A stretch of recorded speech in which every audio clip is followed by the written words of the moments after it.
So for example, we have 600 meters, 50 degrees north of west, and as you can see, the displacement is represented by letter D with an arrow on top of it. Ibig sabihin siya ay vector quantity.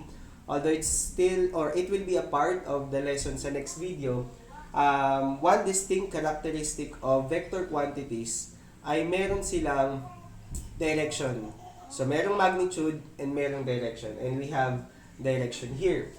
So, our concern is to find the horizontal and vertical component of this vector. So, kung titignan natin yung FBD natin or yung free body diagram natin, nasaan yung 600 meters, 50 degrees north of west. So, dahil siya ay naka-angle 50 degrees north of west, we can assume that the position or the movement is in diagonal line. So, eto siya. Now, using the Cartesian coordinate, pwede nating i-visualize na it will form a right triangle. Kaya nagkaroon tayo dito ng vertical line and horizontal line. Enclosing or having an enclosed figure like a right triangle. And the angle given here is 50 degrees. Now, the question now, if we have the value 600 meters in diagonal position, ilan kaya ang value ng vertical component nito at saka ng horizontal component nito? And for us to find that, we will use the trigonometric functions that has been discussed in the previous slides. So, review lang natin ano itong mga trigonometric functions na ito. Sa ating mga example, meron tayong SO, CA, TOA. Or the sine is opposite over hypotenuse and cosine is adjacent over hypotenuse. And for T, that's tangent and that's opposite over adjacent. Now, depending on the location of the angle, naiiba yung opposite side and the adjacent side. So, kung titignan natin yung example natin, nandito yung angle. So, ano yung opposite ng 50 degrees? So, ito siya. So, the vertical line. So, this must be the opposite. And ano yung adjacent to the degrees or to the angle? Yung katabi or malapit sa kanya. Or yung ka-adjacent niya. And of course, hypotenuse is always the diagonal line in any right triangle, and it is represented as the longest line in the right triangle. Okay, so we have the given 600 meters, 50 degrees north of west.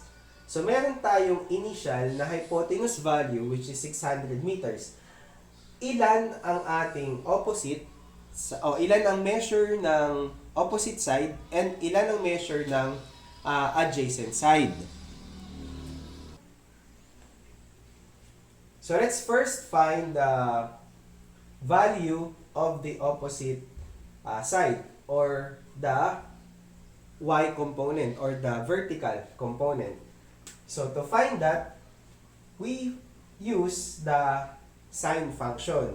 So sine, tapos yung ating given na angle which is 50 degrees equals opposite over hypotenuse. So sa given natin, ang hahanapin is the opposite, and we have the value of hypotenuse which is 600 meters. So we substitute the value and we press sine in the scientific calculator. So we press sine and press 50 equals, so you get the value of 0.7660444431, and this is the value of sine 50. And we isolate opposite. So what do we do is we cross multiply to get sine 50 times 600 meters. And our result is 459.63 meters for the value of the opposite side or the y component. So after pressing sine 50, we multiply it by 600. That gives 459.63 meters. And the same process will be utilized, pero ang gagamitin natin na function this time is the cosine. Kasi ang hahanapin naman natin is the value of the adjacent side. So, we have ka, or the cosine equals adjacent over hypotenuse. So, we write cosine 50 degrees, which is the value of the degrees given, equals adjacent over hypotenuse. So, ganun din. Ang given natin is the hypotenuse side, and we are looking for the adjacent side. If we press cosine 50,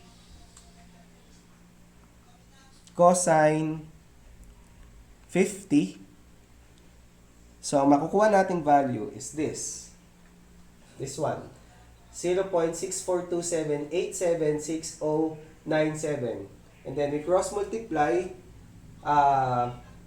para ma-multiply natin siya sa 600 times 600, and the result is 385.67 meters, the value of adjacent side or the horizontal component of the vector. So, meron na tayong value ng O, which is 459.63 meters, and value of A, which is 385.67 meters. Now, para lang matignan natin kung tama ba yung ating components, value ng components, we use the Pythagorean theorem to get the value of the hypotenuse. And we have the formula C equals square root of A squared plus B squared. So, substituting the value A and B, squaring them, we got these values. We add these values and we square root, or we take the square root of the value. And ang makukuha natin, the value of C or hypotenuse is 600 meters.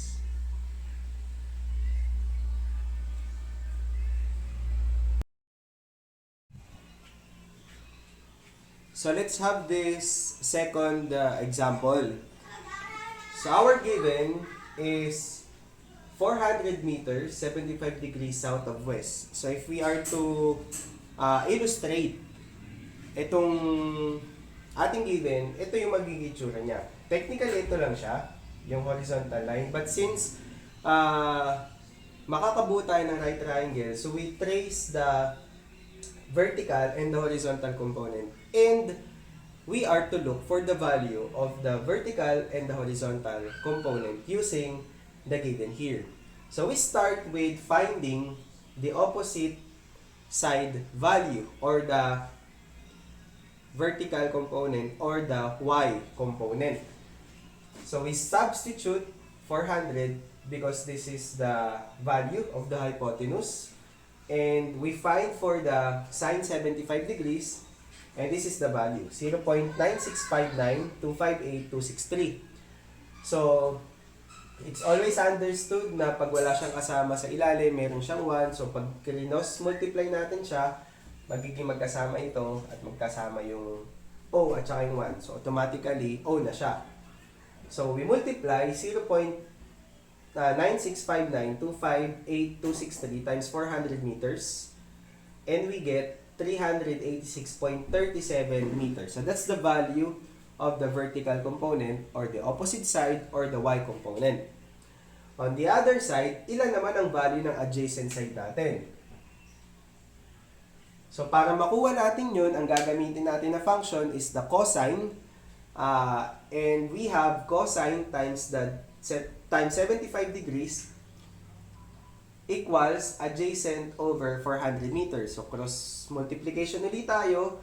Cosine 75 gives a value of 0.2588190.451 times 400 meters, and we have the value of the adjacent side, 103.6 meters, or the x component or the horizontal component of the vector. Now that we have the opposite side and the adjacent side, pwede na naman tayo mag-stop. Pero para lang ma-prove natin na tama yung computation natin for that particular right triangle, kasi assuming nakabunga tayo ng right triangle, so we get or we use the Pythagorean theorem. And that's C equals square root of A square plus B square. So we substitute the value, we get the square, we add it up, and we get the square root. And lastly, makukuha natin yung value ng hypotenuse natin, which is 400 meters. Validating our computation for the opposite side or the y component and the adjacent side or the x component. Now, the next computation that you will see is paano naman kung multiple vector na siya? How are we going to compute for that?